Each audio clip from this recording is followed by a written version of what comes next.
They say the American desert after midnight holds its secrets tight. A vast, star-scorched graveyard where nothing moves. The wind dies, the insects go silent, and even the immense Nevada sky feels heavy, holding its breath over the classified complexes. But the documented evidence from this night proves the silence is a lie. If you've ever dismissed Area 51, if you've called the stories of classified experiments and extraterrestrial encounters fake, then buckle up. The story you're about to hear is sourced from footage that was targeted for total annihilation by the US government. The fact that this audio exists means someone, somewhere, failed to keep this secret buried. You are about to become a party to highly restricted information. Every word that follows comes from raw digital and analog recordings. Stay with us until the very end, because the single detail recovered in the final, chilling second of this file is what changes the entire picture. This all began with a basic premise and a low-budget YouTube channel. 3 friends, a beat-up van, and a series on urban exploration, or urbex, focused on abandoned American infrastructure. We're talking forgotten missile silos, decommissioned military hospitals, and ghost towns left to rot.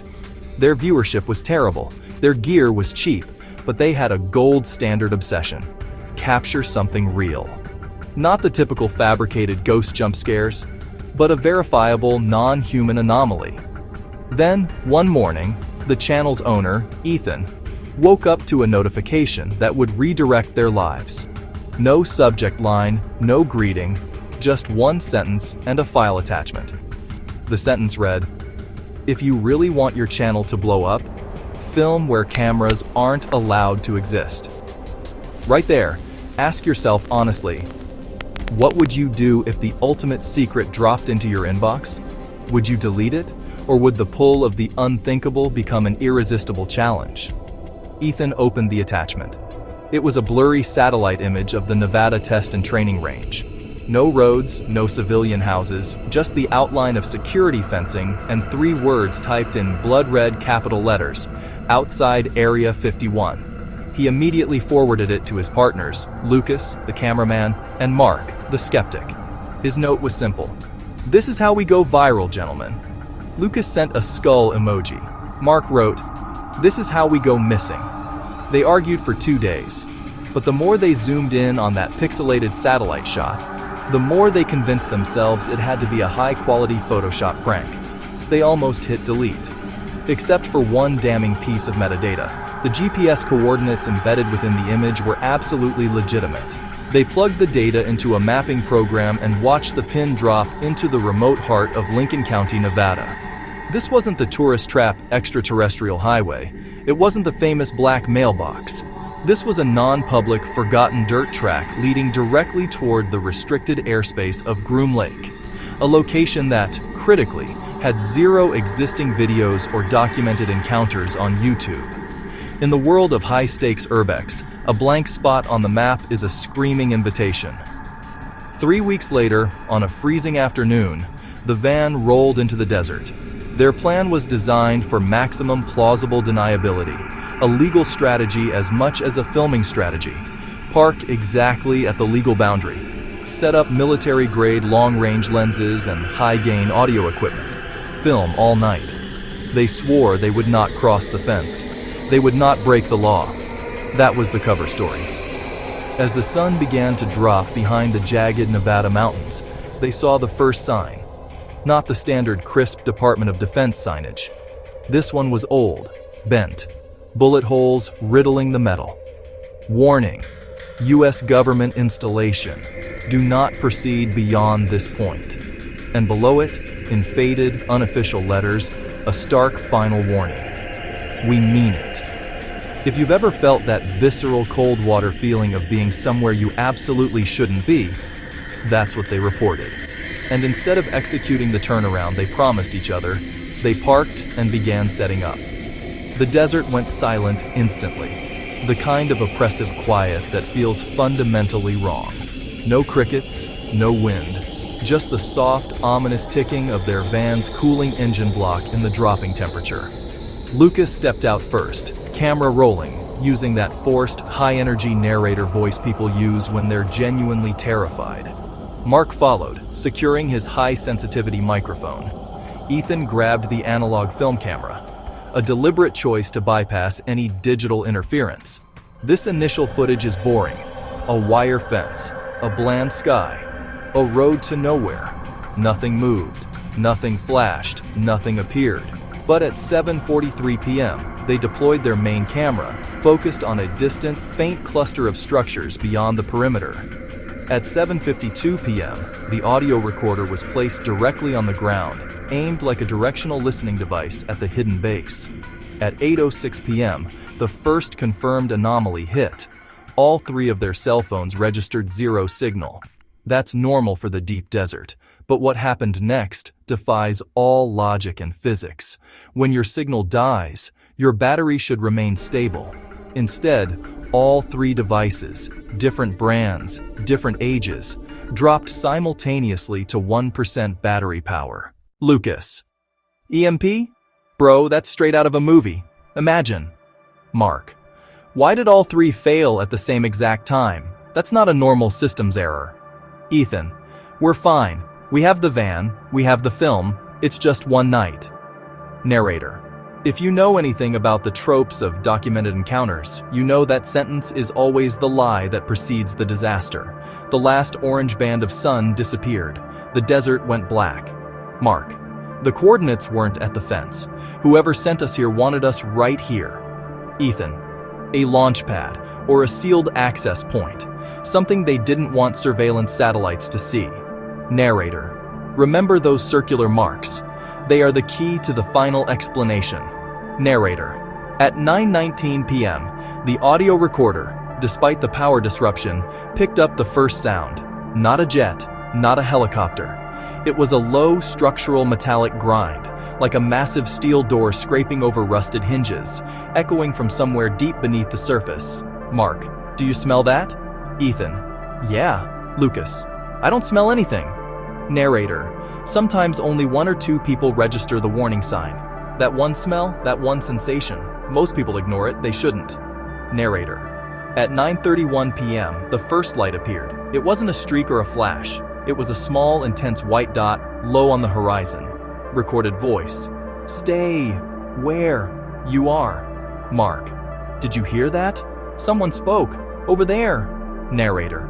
Lucas locked the long-range lens onto it. The dot resolved into 3 clustered lights. The air shimmered violently. Narrator. At 9:37 p.m., the light they were watching vanished. It simply winked out of existence.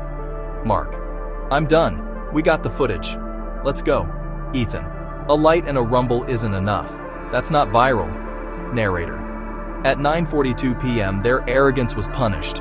All of their equipment, cameras, recorder, the analog meter, powered down simultaneously. The van went dark. Narrator. They were swallowed by absolute darkness. Then, a blinding ring of pure, focused white energy snapped into existence around them. Lucas. Tell me you're recording this. Ethan hissed. I can't. Everything's dead. Narrator. Beyond the brightness, something moved. A towering, flowing shadow hugging the light's edge. Narrator. The air was suddenly thick with static electricity. Then a second shape appeared. Shorter, bulkier, angular, like folded sheets of black metal. It moved with unnatural, mechanical precision, patrolling the ring's perimeter. Narrator. The mechanical figure stopped. A horizontal slit opened where its head should be, revealing a single strip of pure red light. The hum intensified. Narrator.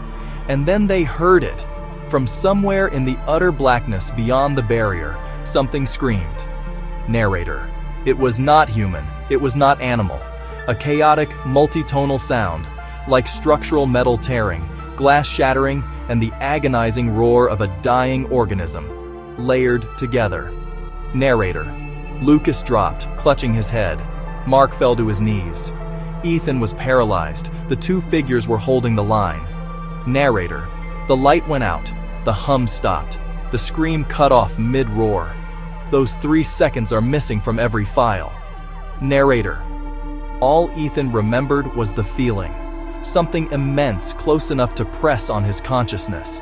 Then the light snapped back on, the shadow and sentinel were gone, and the ring collapsed to a single white dot that winked out. Instantly, the van's headlights flashed on by themselves. The cameras powered back up. Their phones rebooted in their pockets. They ran. No packing, no farewells. The van roared to life.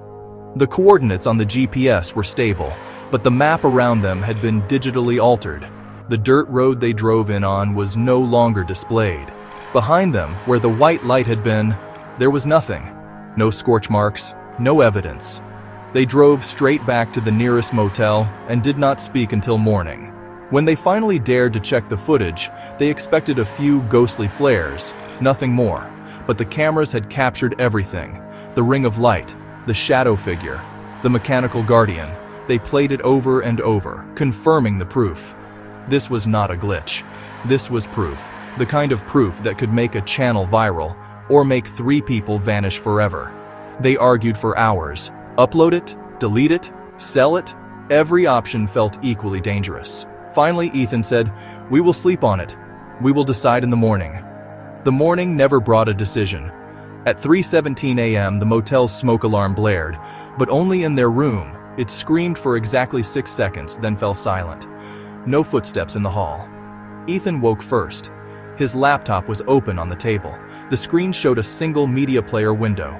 Their primary camera file was open, but the timeline had been digitally dissected. All the boring, innocuous footage remained. The entire 11-minute event at the Circle of Light was missing. But at the exact temporal point where the footage had been surgically cut, there was a single inserted frame. 1/24 of a second. Black background. White, blocky text. As if it had been scratched into the digital file itself. The message was chilling. "We contained it. You were never here." They checked every backup. Hard drives, SD cards, cloud storage. All of them had been compromised. The event cut. The message repeated. The audio file was the sole anomaly. The recorder had been physically damaged, and the playback was erratic, skipping, reversing, jumping. But buried under the noise, Lucas found something. A voice. Not robotic, not distorted by interference. Calm, male, human. Do not attempt to re-upload. Do not attempt to return. There are structures beneath that facility that are not meant for human contact. We are not protecting you from aliens. We are protecting you from what we brought back. Consider this your only warning. Then a clean digital click. Then silence. Ethan, Lucas, and Mark deleted their channel 1 week later. No explanation. Their entire online presence was systematically wiped.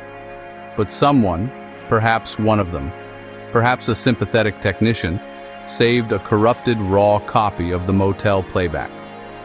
That is the file this story comes from. That is how we know where they went, what they saw, and what was permanently erased by forces beyond their comprehension. Now, if you are still listening, ask yourself the defining questions. Who sent that initial email with the precise, non-tourist coordinates? Who activated the focused energy barrier around them? Who were the 2 figures, Shadow and Sentinel, whose sole purpose was to hold the line? And most critically, what were they struggling to keep contained in the dark? Was it something from another world, or something from our own, a relic of experimental physics or bioengineering that we never should have retrieved?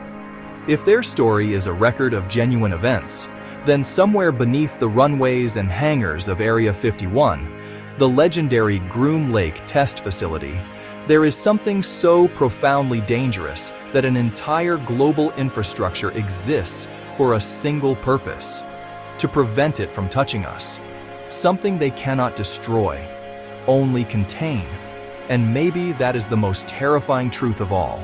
Not that there might be unidentified aerial phenomena at Area 51, but that whatever is trapped down there screams when it breathes. The message was clear. We contained it. You were never here, but you are here. You are still listening. And that means they know.